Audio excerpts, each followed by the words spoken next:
Dear students, welcome you all in my YouTube channel, The Science Mirror, a Knowledge Hub. Today we are going to discuss letter writing 10 plus 2 English. Letter writing, you have to know what is a letter. Letter क्या है? It is a printed information for a particular person group to convey the message of someone to someone. तो यह एक लिखित संदेश है, लिखित सूचना है जो किसी पर्सन या किसी ग्रुप के लिए दी जाती है, किसी के द्वारा किसी के लिए. Basically, letter writing is a printed information. We have to know types of letters. There are two types of letters: formal letter, informal or non-formal letter. In your syllabus, it will come under formal letter. You have to know what is a formal letter. औपचारिक पत्र क्या होते हैं? Letters written to the official purpose is known as formal letters. तो वे पत्र जो सरकारी कार्यालय या सरकारी उद्देश्य से लिखे जाते हैं या किसी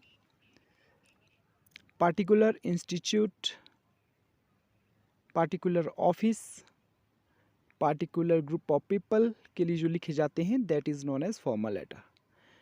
for example, business letter, official letters, complaint letter, order letter, letter to the editors, letter in the form of job application. There are various kinds of letter in your syllabus. What important one are letter to editors, letter in the form of job application.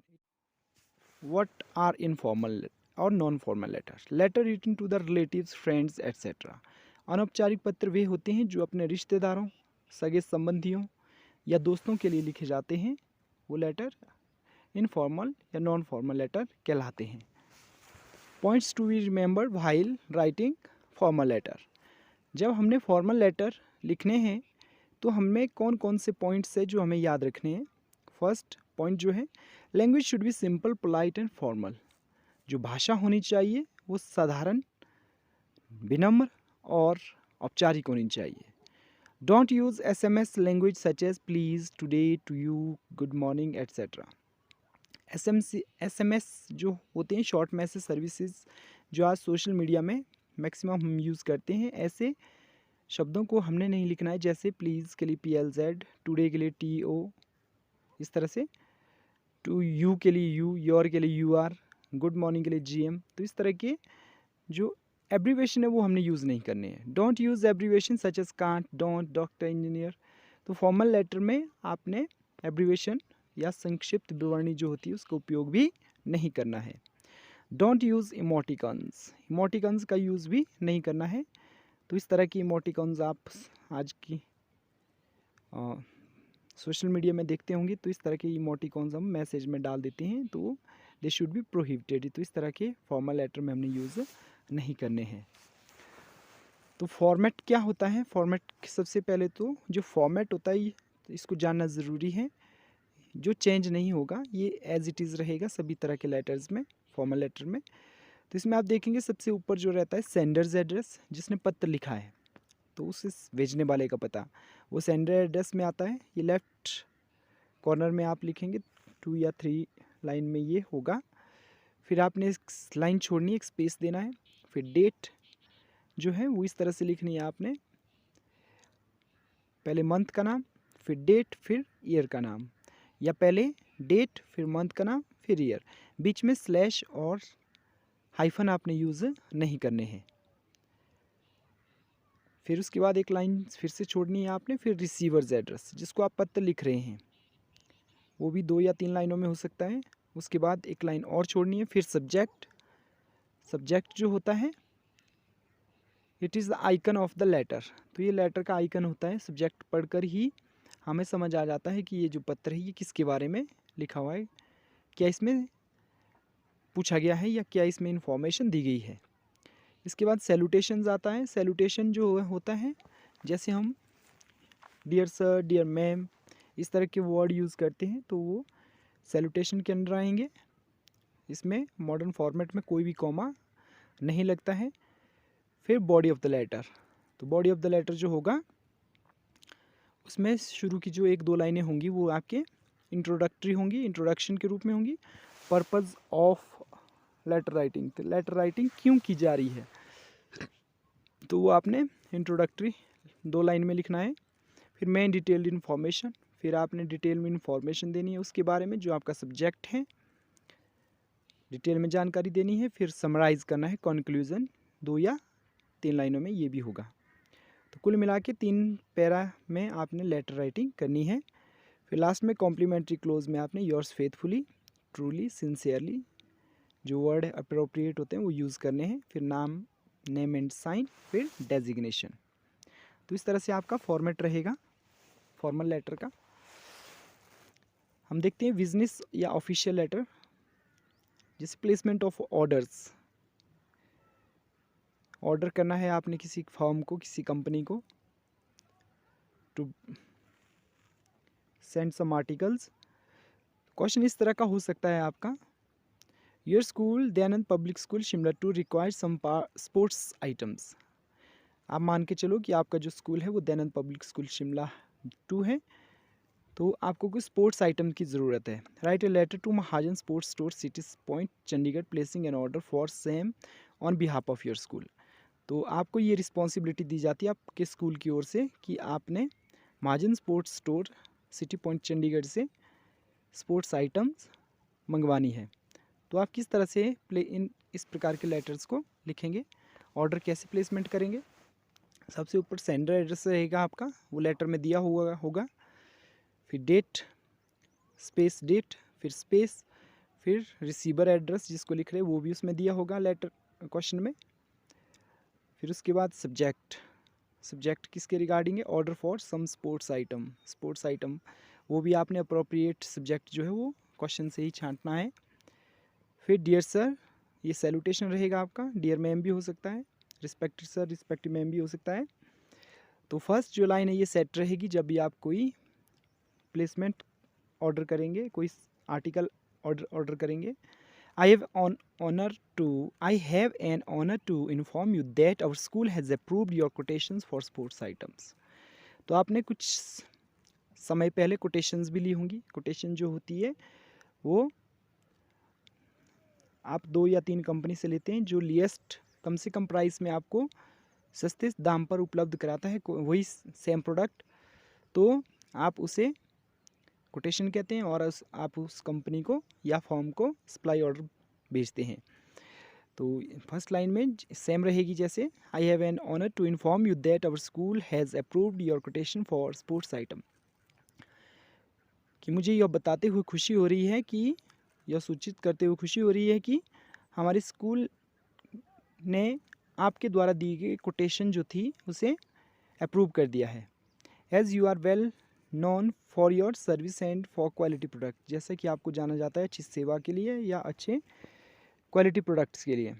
तो ये तो वो introductory lines होगी। फिर उसके बाद detailed information आप डालेंगे, जैसे आइटम्स कौन कौन सी आपने मंगवानी है, किस कंपनी की है और नंबर ऑफ़ क्वांटिटीज़ कितने आपको ज़रूरत है।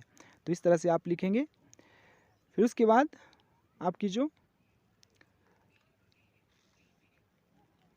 थर्ड पैरा रहेगा, I hope you will deliver all these items before 15 मार्च। मुझे उम्मीद है कि आप 15 मार्च से पहले इन वस्तुओं को भेजेंगे। Please find enclosed advance payment of ₹5000 through cheque number. तो आपने एडवांस भी पे किया होगा, तो आप वो चेक नंबर भी डालेंगे कि इतना अमाउंट हमने एडवांस में पे कर दिया है।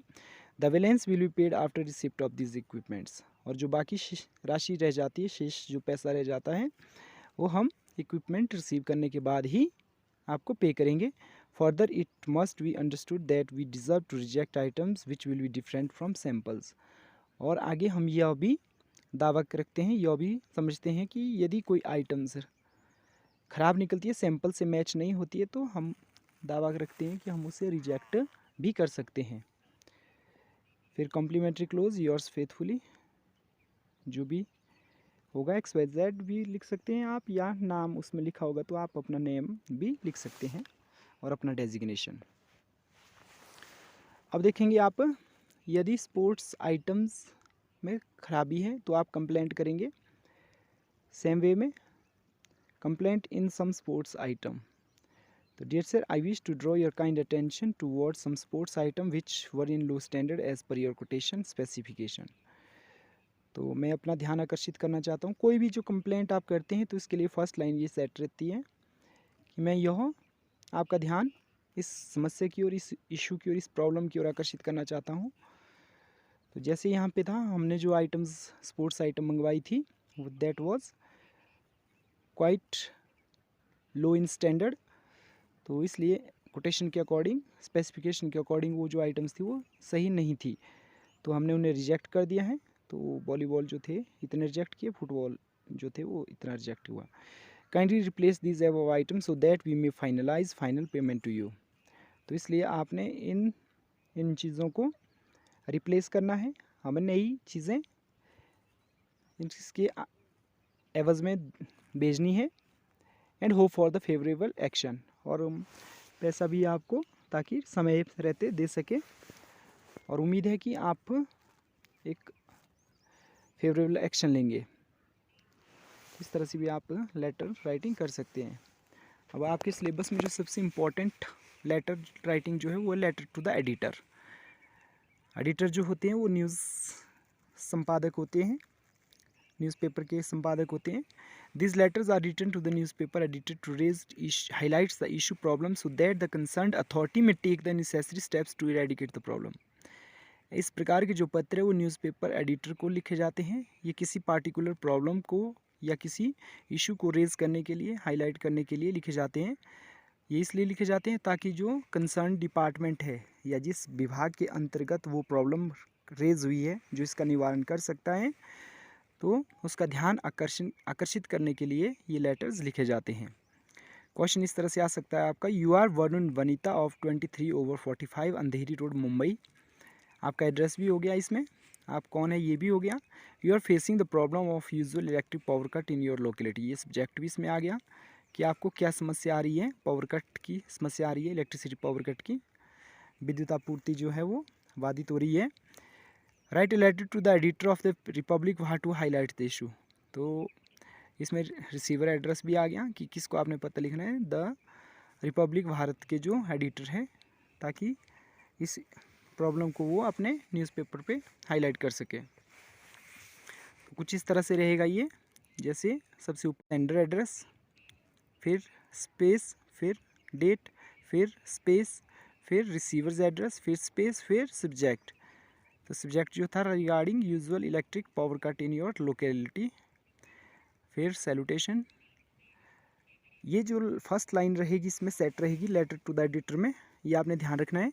Through the column of your esteemed newspaper I wish to express my great concern over and anxiety over the issue and problem caused by usual electric power cut in our locality. तो सबसे पहले देखो, आपके जो reputed newspaper है, जो leading newspaper है, तो उस न्यूज़पेपर के माध्यम से मैं अपना जो कंसर्न है, अपने जो बात है वो रखना चाह रहा हूँ, और मुझे ये चिंता है, एंग्जाइटी है ओवर द इशू, इस प्रॉब्लम के ऊपर, इसलिए मैं ये लिख रहा हूँ।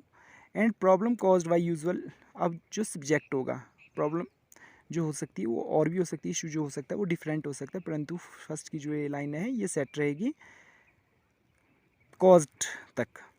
Through the column of your esteemed newspaper I wish to express my great concern over and anxiety over the issue and problem caused by, यहाँ तक सेम रहेगा। फिर उसके बाद आपका सब्जेक्ट आ जाएगा, जैसे यहाँ पे सब्जेक्ट है electric power cut in our locality. फिर उसके बाद डिटेल्ड इन्फॉर्मेशन देनी थी कि उससे क्या समस्याएं आपको हो रही है, या आपके शहर को हो रही है, आपके लोकेलिटी को हो रही है। As we all are known well aware that it is the air of science, हम सभी को पता है कि यह एक वैज्ञानिक युग है। Science has made our life more convenient, science ने हमारी जो ज़िंदगी है वो सुविधाजनक बना दी है। Science has discovered many life changing phenomena, science ने बहुत सारे ज़िंदगी को परिवर्तित करने वाले घटनाएँ या परिघटनाएँ या आविष्कार किए हैं। Electricity is one of them, तो इलेक्ट्रिसिटी भी उसमें से एक है। Without electricity nothing is possible, विद्युत के बिना कोई भी चीज़ संभव नहीं है। As we know with electricity we can see, talk, work do our 99% work with electrical appliances and gadget. अपने जो 99% कार्य हैं हम विद्युत की मदद से करते हैं, इलेक्ट्रिक गैजेट की मदद से करते हैं। देखने का कार्य, लिखने का कार्य, पढ़ने का कार्य, बात करने का कार्य, ये बहुत सारे कार्य जो है हमारे इलेक्ट्रिसिटी के माध्यम से होते हैं। What it is the matter of regret that our colony faces usual power electric cut with which hampers many important works including studies. तो मुझे यह बताते हुए खेद हो रहा है कि रिग्रेट का मतलब होता है खेद होना। मुझे यह बताते हुए दुख हो रहा है कि या खेद हो रहा है कि हमारी जो कॉलोनी है वो लगातार वो पावर इलेक्ट्रिक कट की जो है इस समस्या से जूझ रहा है। तो इससे क्या हो रहा है, विच हैम्पर्स मैनी इंपॉर्टेंट वर्क्स, जो कई सारे कार्यों को प्रभावित करते हैं, इंक्लूडिंग स्टडी, जैसे पढ़ाई का कार्य जो सबसे इम्पोर्टेंट कार्य होता है उसको भी प्रभावित कर रही है ये। Old persons feel problem in seeing, जो बूढ़े व्यक्ति है उन्हें दिक्कत होती है रात को देखने के लिए, वो अंधेरे में नहीं देख सकते without electricity. Women and girls facing problem of chain snatching, तो इससे बूढ़ों को भी प्रॉब्लम हो रही है, बच्चों को भी प्रॉब्लम हो रही है। वुमेन और गर्ल्स जो है महिलाएं और जो लड़कियां हैं उन्हें भी प्रॉब्लम हो रही है थेफ्ट की, चेन स्नैचिंग की, कि उनकी जो आभूषण है उसको चोर जो है मौके का फ़ायदा उठाकर लाइट ना होने के कारण वो स्नैच कर लेते हैं, छीन लेते हैं। तो ये बहुत सारी प्रॉब्लम्स आ गई इसके अंदर। तो लास्ट में आप क्या चाहते हैं या क्या उम्मीद रखते हैं? I hope that my points will be taken into consideration. मेरे जो पॉइंट्स हैं, जो मैंने आपको बातें बताई इस लेटर के माध्यम से, वो ली जाएं and publish this issue to your leading newspaper. तो और अपने जो अग्रिम न्यूज़पेपर है उसमें ये प्रकाशित की जाए, so that concerned authorities may take appropriate action to resolve this issue, ताकि जो कंसर्न्ड डिपार्टमेंट है, जैसे यहाँ पे कंसर्न्ड अथॉरिटी इलेक्ट्रिसिटी डिपार्टमेंट है, वो इसकी सुध ले एंड अप्रोप्रिएट एक्शन ले, और उचित एक्शन ले ताकि इस समस्या का समाधान हो सके। योर सिंसियरली जो इसमें लेटर में लिखा होगा। तो इस तरह के जो लेटर टू द एडिटर रहेगा। तो ये इसका एक फॉर्मेट मैंने आपको बताया, ओवरव्यू मैंने आपको बताया इस लेटर को आपने किस प्रकार से लिखना है। अब बात करते हैं letter in the form of job application. अब जो जॉब एप्लीकेशन के लिए हम लेटर लिखते हैं उसे आप देखेंगे। तो आप देखेंगे application for job in hotel, company, institute, किसी भी जॉब के लिए, चाहे वो होटल में है, कंपनी में है या किसी इंस्टीट्यूट में है, तो उसके लिए आप किस प्रकार से पत्र लिखते हैं। जैसे क्वेश्चन दिया है यहाँ पे, you are Mitu Mishra of 81 Nigam Vihar, Chhota Shimla, आपका एड्रेस दिया हुआ है। You have find in the Tribune newspaper that there is a vacancy of English lecture in DAV newspaper. आपने एडवर्टाइजमेंट में देखा कि वहाँ पे पब्लिश की जाती है न्यूज़पेपर के माध्यम से, तो आपने वो न्यूज़पेपर देखी और आप इसके लिए अप्लाई करना चाहते हैं कि उस स्कूल में इंग्लिश लेक्चर की पोस्ट जो है वो वैकेंट है और आप इसके लिए अप्लाई कर रहे हैं। Write and application to apply for the post. तो इसमें भी आप देखेंगे सबसे ऊपर सेंडर एड्रेस रहेगा, फिर स्पेस, फिर डेट, फिर स्पेस, फिर रिसीवर एड्रेस, फिर स्पेस, फिर सब्जेक्ट, जैसे यहाँ पे था application for the post of A English lecturer. फिर डियर सर, इसमें आप देखेंगे ये फर्स्ट पार्ट है इस लेटर का। जॉब एप्लीकेशन के जो है वो 2 पार्ट रहेंगे, ये फर्स्ट पार्ट है। तो सबसे फर्स्ट लाइन जो रहेगी वो भी सेट रहेगी इसमें। This is in reference with the Tribune, उस न्यूज़पेपर का नाम, कि उसके माध्यम से मुझे जानकारी मिली। डेटेड, कौन सी डेट को? That 28 February to 2022 that the post of English lecture is lying vacant in your school, कि आपके स्कूल में इंग्लिश लेक्चर की पोस्ट जो है वो वैकेंट है, खाली है। I wish to apply myself as a forward candidate to this said post, और मैं अपने आप को एक अच्छे कैंडिडेट की तरह, एक अच्छे कैंडिडेट के होने के नाते मैं अपने आप को अप्लाई कर रहा हूँ इस पोस्ट के लिए। तो फर्स्ट लाइन इसमें भी सेट रहेगी। सबसे पहले आप हवाला देंगे उस न्यूज़पेपर का, दिस इज़ इन रेफरेंस, ये सेट रहेगा। आई हैव डन मई, फिर आप मेन बॉडी लिखेंगे। I have done my MA in English in 2017 in first division. I have done my BEd in 2019. I have a well experience of teaching English. I am an honest man. I belongs to a poor family. I have a keen interest in teaching. तो यहाँ तक तो हो गया आपकी main body, कि मैंने MA English में 2017 में किया है फर्स्ट डिवीज़न में, BEd किया मैंने 2019 में, और मेरे पास एक अच्छा अनुभव है इंग्लिश पढ़ाने का। I am an honest man, मैं एक ईमानदार आदमी हूँ। I belongs to a poor family, एक गरीब परिवार से मैं संबंध रखता हूँ। I have a keen interest in teaching, और अध्यापन में जो मेरा है उत्सुकता है या अध्यापन करने में मेरी रुचि बहुत अधिक है। फिर आप देखेंगे होप क्या करते हैं आप, if I have given a chance I will work with full dedication and will come to your expectation. यदि मुझे चांस दिया गया या यदि मैं सिलेक्ट किया गया तो मैं पूरी डेडिकेशन, पूरी ईमानदारी, पूरी तन्मयता से कार्य करूँगा और आपकी उम्मीदों पर खरा उतरने का हर संभव प्रयास करूँगा। हर संभव प्रयास करूँगा मैं आपके जो भी आपने सोचा है मैं उस पर खरा उतरूँगा। I am enclosing all the testimonials along with CV। जो करिकुलम वाइटे मैंने भेजा है इसके साथ ही मैंने और भी सारे टेस्टिमोनियल्स हैं वो भेजे हुए हैं। टेस्टिमोनियल्स का मतलब है अपने जो सर्टिफिकेट्स है, डिग्रीज है, वो मैंने आपको अटेस्ट करके भेजी है। Hope for the favourable response, और उम्मीद करता हूँ कि आप का जो जवाब रहेगा वो मेरे फेवर में रहेगा। योर सिंसियरली, जो इस क्वेश्चन में दिया होगा। ये तो फर्स्ट पार्ट था इस लेटर का, जॉब राइटिंग का। अब देखेंगे आप सेकंड पार्ट जो रहेगा वो इस तरह से रहेगा। सबसे ऊपर बायोडाटा या करिकुलम वाइटे CV आप लिख सकते हैं। ये आपके बारे में जानकारी है।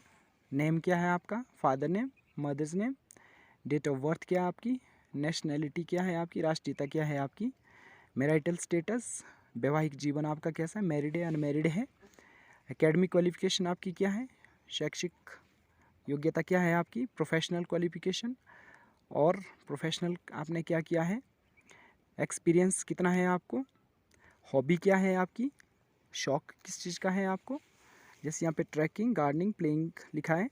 रेफरेंसेस, रेफरेंस मतलब संदर्भिता, यदि आपके बारे में कुछ और नॉलेज किसी के माध्यम से जानना चाहे तो हम किसे संपर्क करें, तो आप लिखेंगे, 1-2 रेफरेंसेस आप देंगे। तो इस तरह से आपका जो ये जॉब राइटिंग लेटर जो है वो कंप्लीट होता है। उम्मीद करता हूँ आपको ये वीडियो पसंद आई होगी। वो फॉर द बेस्ट। यदि आपको ये वीडियो ज़रा भी पसंद आई होगी, kindly like and subscribe this channel to get latest notification. Thanks, have a nice